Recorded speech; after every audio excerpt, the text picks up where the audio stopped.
This is the part where, for the first time in 6 years, I regret deciding we should put these on YouTube.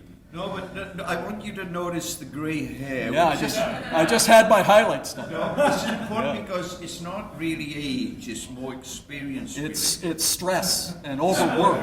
It might be stress as well, but I hope you all had a bit of fun yesterday. Yes. Halloween, kids love it, and so on. And, Exactly. you know, always good to have a little fun, right? Absolutely. All right. So now for the serious stuff. So welcome everybody, and thank you as always. Per the title on the screen there, any of you who are running companies or running teams or still employed in that way know that the quest for talent of all sorts in our economy, or our area in particular, it's often a battle, but it seems to be even more so a battle. I'm not going to get into, because people ask me, where did all the people go? I don't have that answer. Apparently brighter people than me do, between stepping away and whatnot. But one of the things that we are seeing is a change in the workforce. And our guest speaker tonight has spent, since 2014, or perhaps longer, he'll probably fill that part in, looking at the nature of work and how it's changing. And he's a co-founder of a company called Umpel. I'll let him explain that to you as well. I won't even try. But they have been building a platform for what I'll call an on-demand workforce, freelance workforce. Apparently, there are those who predict by 2027, 5 years from now, as much as 50% of the workforce will be adopting that nature of employment. Not just millennials, we all know the desire to manage your career has changed from maybe when we were new grads or whatever. But so there's a change going on, and I'd like to introduce Norm Daigle, if I said it right, Daigle, co-founder and CEO of Umpel, to speak to us a bit more about that whole phenomenon. Norm, please.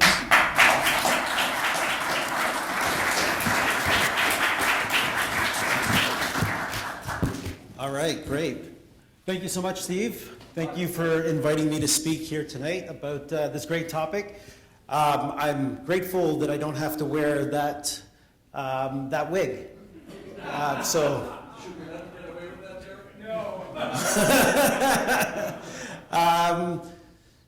Thank you, everyone, for coming this evening. I'm really happy to be able to share kind of what we've worked on for, I would say, since 2014, but even prior to that was definitely something that myself and my co-founder and our team were very involved with and very excited about. So I'm going to dive in here and just tell you a little bit about myself. So I am, as Steve said, I'm Norm Daigle. I'm the co-founder and CEO of a company called Umpel. We're based here in Ottawa. We are what, again, Steve mentioned, is a on-demand professional marketplace or platform. We're supporting that connection between companies and those professionals that are looking for work, making it easier, more effective for them to work together, make it easier for them to find each other and get to business in a much faster way. A little bit about my background. I worked, prior to launching the company, I worked with Constellation Software, both myself and my co-founder. So we were executives with that organization, had the opportunity to build out a number of software platforms and address markets globally.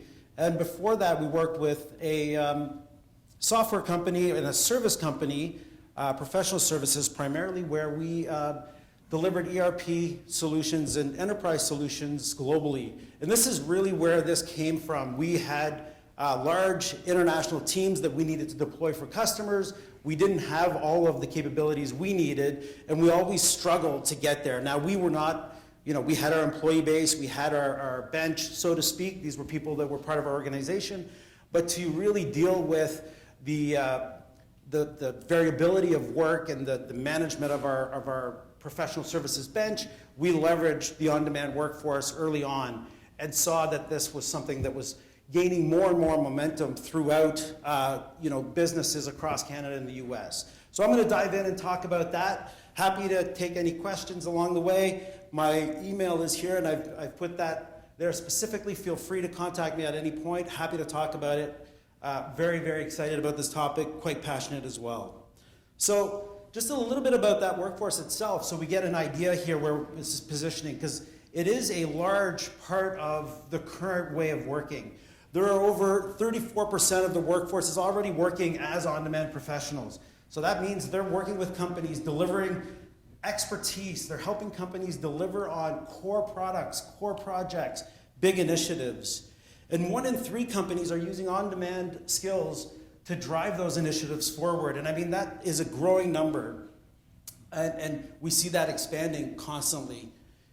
And a very interesting fact here is 30%, the on-demand workforce is growing 30% faster than the permanent employment workforce, meaning that it's taking up more and more space, where permanent employment is now starting to retreat back a little bit. And we'll talk about why that's happening. So, whoops. I usually surprise people with this slide because we're talking about people, we're talking about HR kind of things. I see, and I'm sorry I forget your name, but Disrupt HR, I presented on this topic about 2-3 years ago, and I remember the faces to a bunch of HR professionals where I said the first slide was, and we're in the 4th industrial revolution, where that was a very kind of non-HR, I'd say, starting line. Wow. All right. And intelligence. Yes. Now we know they listen all the time. So when we look at the 4th industrial revolution, it's really moving, through time. You can see how things have evolved, and now we are in a point where technology, intelligence, automation is really driving a lot of decisions we make within the organization, and it's something that is required and demanded both by employees, by organizations, and by it's okay, and by customers. So really reshaping how we work and how work is conducted. Now let's talk more about that itself. So we talk about AI, we talk about big data, we talk about automation, we talk about global connectivity. We can go on. There's a much longer list than just these that make up that industrial revolution, that make up this change that we're facing when it comes to the technological landscape and the demands companies are putting on employees or people within their organization to really be able to deliver on what they need to deliver. And now they're moving and leveraging these technologies. And this has a significant impact on how they deliver services to their customers, how they compete in the marketplace, and how they need to tool up their business to deliver on all of those commitments. So this drives a demand for new skills. So internally now we see it, and I mean, Steve mentioned it, there's a big rush to capture as many or a lot of great minds that are technically focused. But that is also happening in marketing, it's happening in marketing automation, it's happening in finance, it's happening across a number of areas within the business. So it's not just reserved, so to speak, for kind of the big heady tech parts, although it is very much real there, but there's a whole new demand now for people that have skills that are hard to find and difficult to train. And so this is causing a whole retooling within the business. It's super expensive, slows companies down, and makes it very, very difficult to advance at the pace that I think is required for companies to be competitive, to push into international markets, to grab more and more market share, and to deliver greatness for their customer base.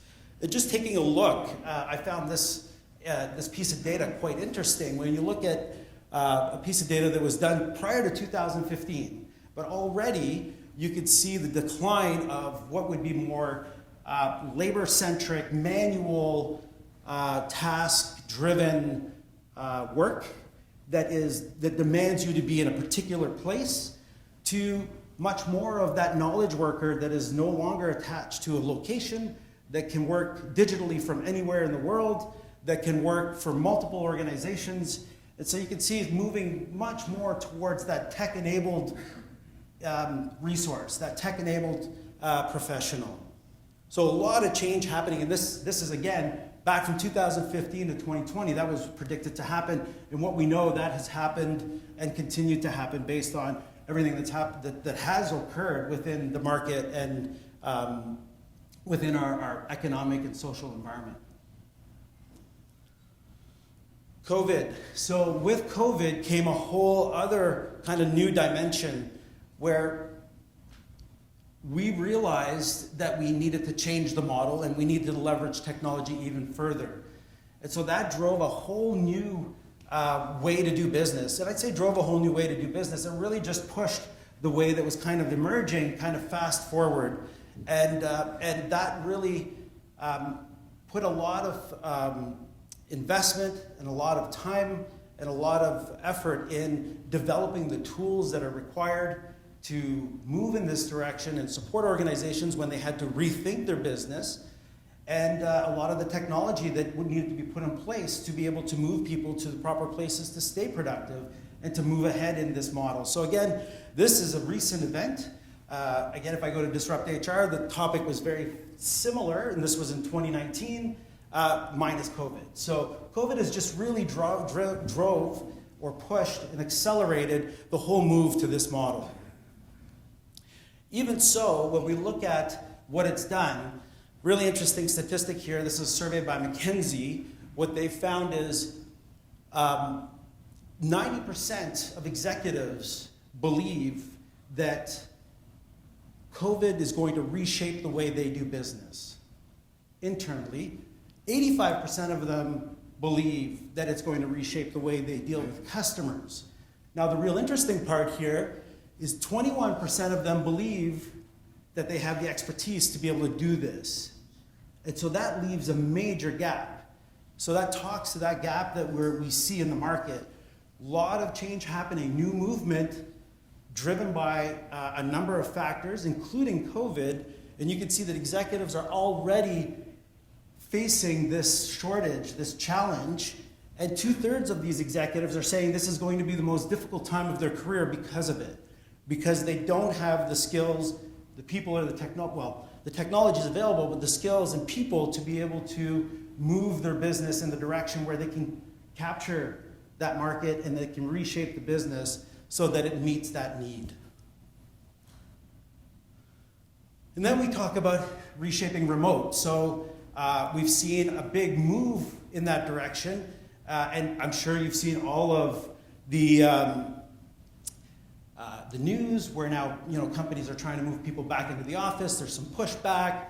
Talk about productivity. Talk about visibility management. There's a big discussion over many angles here.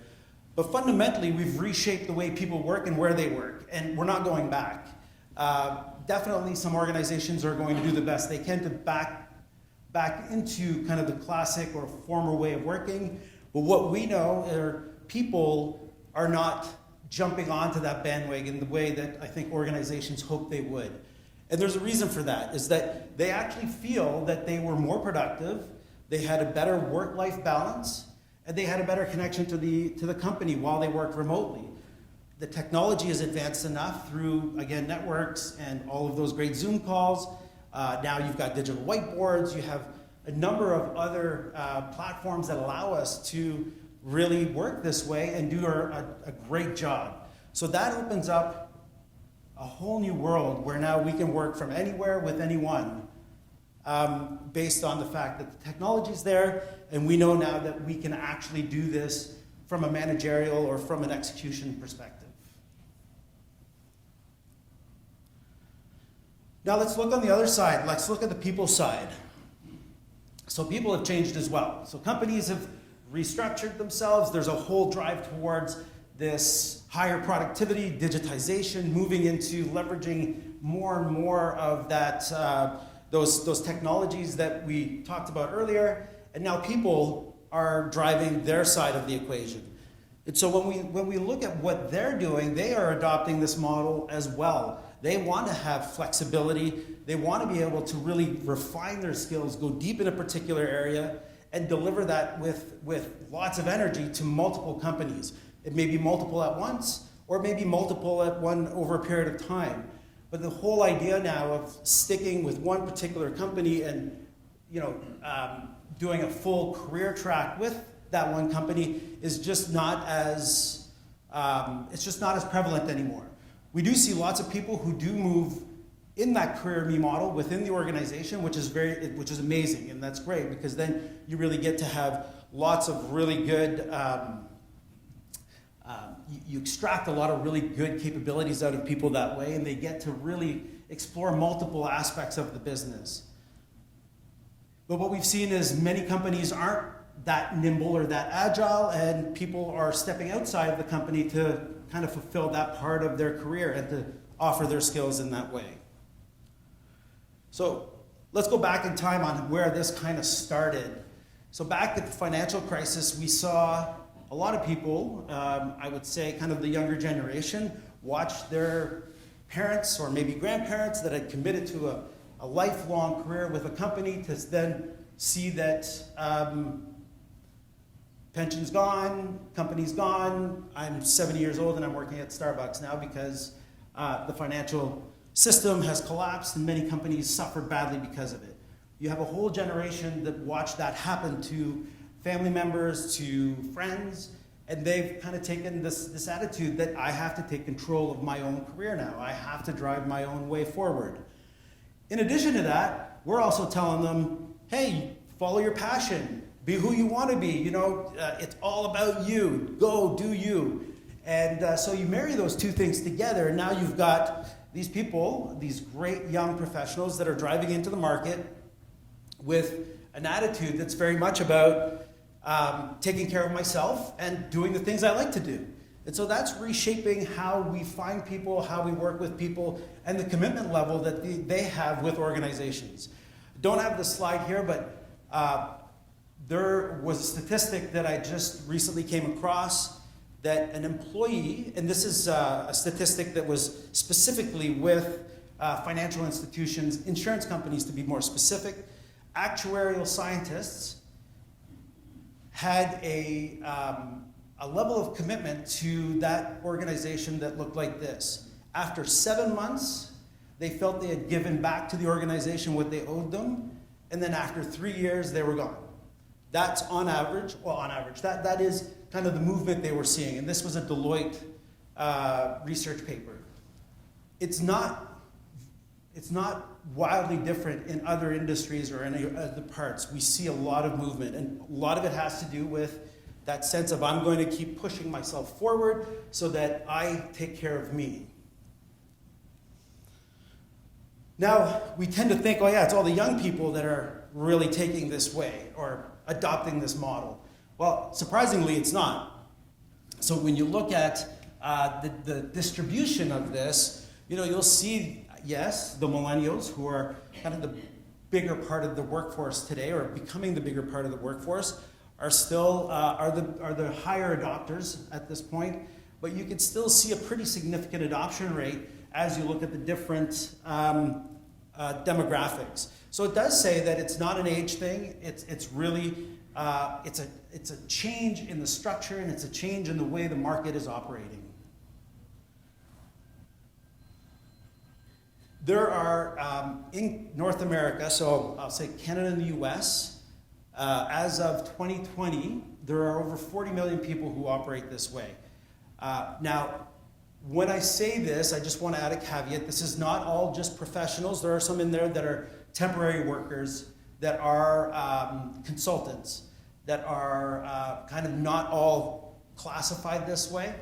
The point, though, is it's a very large part of our society that is operating this way, and that the infrastructure and the attitude towards it is changing, and it is adopting it and growing and supporting it.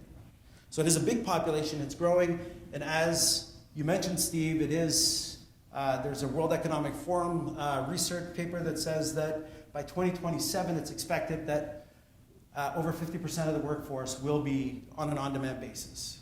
And so that just talks about how big this market is and how many people are participating with it. COVID again, so that reshaped our attitude towards work. It again, kind of repeating myself a little bit here, but there is the other side of the equation. So companies had to react to COVID, put infrastructure in place, but people had to react to COVID and figure out how to work from home and how to continue to deliver all of their good services, all of their results through channels that didn't exist pre-COVID or weren't widely used. With that came this like, wow, I can do this. I like this. I like the fact that I can be on a Zoom meeting and I can, throw laundry in and still be as productive. And I feel like I'm working at home and I'm getting lots done and I'm feeling fulfilled. So when you pair that up with the other factors, COVID has just kind of again boosted that. It has really driven more people to adopt this kind of way of working because they've tasted it. They may be full-time employees, but they've tasted this whole flexibility, this ability to work from anywhere and work kind of on your own schedule, even though working within the structure of the business, but still having a lot more flexibility and control, which are really the big parts that this community looks for. It's all about control. It's about doing the things that you can do the best you can and having some flexibility. So COVID just kind of reinforced that whole model. So pushing more and more people to consider this or to try to operate in this model. So as I mentioned earlier, it hits all jobs. It touches all areas of the business. So I know that we think of it mostly in the context of tech or tech enablement because we see that more. And without a doubt, that is the heaviest use. That's where most people are. If you look at the percentages, IT, technology tends to use more of the on-demand market than the other categories within the business. But still within the rest of the business, whether it be legal, whether it be marketing or finance, there are many practitioners, there are many people who have a high level of skills that are really great at what they do, and they offer those services to many organizations, either on a fractional basis or on a time and need kind of basis. So we see that across the entire organization, and it hits small and large organizations. So it's not just the big companies that outsource or that buy from these big providers of technology skilled labor. So what does this all mean for us, people who manage people? There's a lot of change here. You've got to look at it quite differently. As a leader or a manager, you can no longer just kind of look line of sight and say, here are the people I work with, you're doing this, you're doing this, and you're doing this, and then we interact on that kind of basis, really task-driven, not outcome-driven, not solution-driven.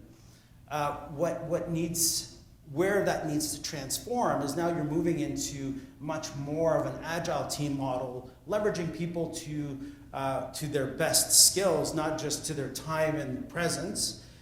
It requires planning and a much better sense of the outcome that you want to drive. So from a management perspective, you really got to think about what you're trying to achieve, why you're trying to achieve it, what success looks like, and know kind of the roadmap to get to that so that you can bring in the right people that have the right skills to get you to that.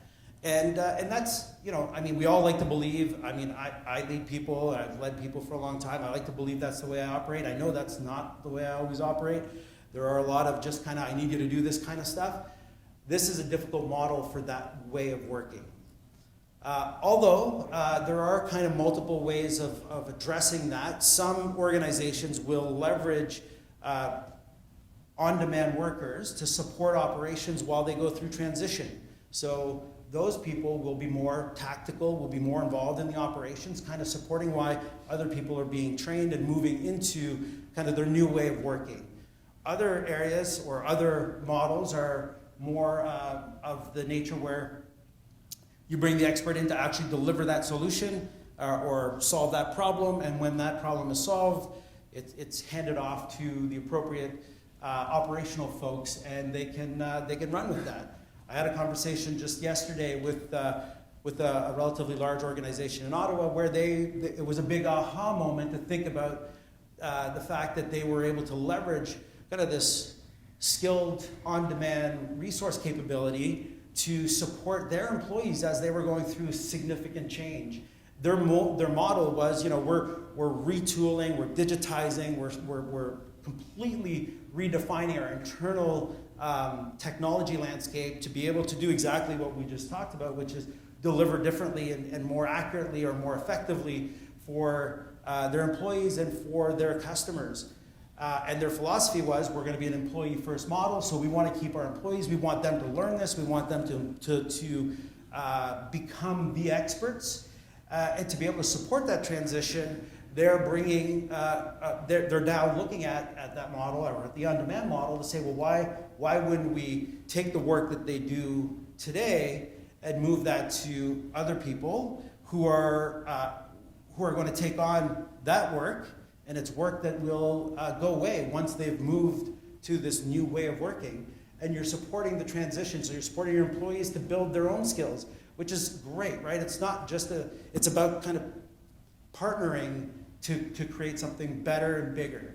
It's not just about taking jobs away from people, putting in the higher skilled people, and letting kind of organizations become, you know,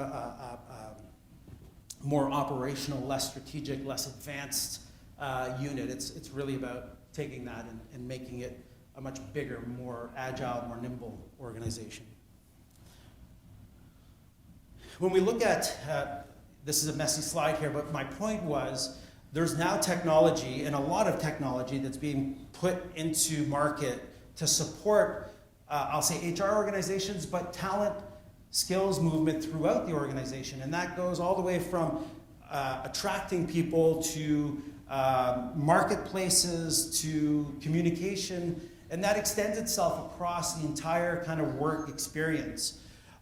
So really just want to show here that technology is now becoming an enabler to facilitate this transition, to support organizations to move here, to be much more, I'll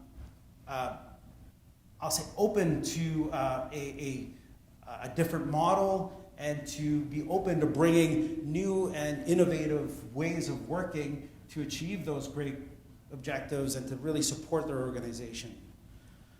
And just a little bit about this, when we look at how things have evolved, and you know, staffing is the term that's used often when we talk about on-demand, contingent workers. There's so many different terminologies that are thrown around. I think one of the interesting things is that this has been going on for a long time, so this is not new. You know, I'm not talking about something super innovative in terms of using people on a contract basis, but it's really how they're being used is really the exciting and different part here. When we look at the way it worked, and you look at some timelines here, you can see that in-house employees are great, but they are more expensive. There's lots of value to that, and there is lots of good reasons for them, and I'm not advocating for no employees, but as you walk up this chain in time, you can see how things evolve from temporary workers to outsourcing to now on-demand. And that is to do, to be able to support the organization better, and it's being driven by two factors.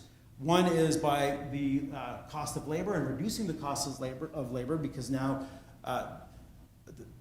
you in theory should be able to get more productivity, which means more units per hour or per cost. And then the technology at the bottom within our environment is really driving that change as well. So I think the theme here is that this is very much a technology-driven change. It is also driven by people, but it's very much technology-driven. The organizations are adopting this because now the technology is there to help them support this model. If we look just again at the kind of what it means financially. So in 2021, there was over $12 billion invested in HR tech, of which approximately $4.5 billion of that was specifically around supporting the on-demand workforce, whether it be their own operations or whether it be marketplaces or whether it be other tools to help companies adopt it or people adopt this model as well. That is 3.5 times more than was previously. So you could see that the money is flowing in this direction because the need is there. The organizations are being restructured, are being rewired, and the people are demanding it as well. So you could see money is flowing to solve the problem and support organizations in adopting this model. So fundamentally, when you have a need, companies need these people, they're struggling to find people, there's a market there available. when you have the want, so people do want to work this way, they're saying it, they want to move in this way, the capital is flowing in this direction as well, and then this is all now technology enabled.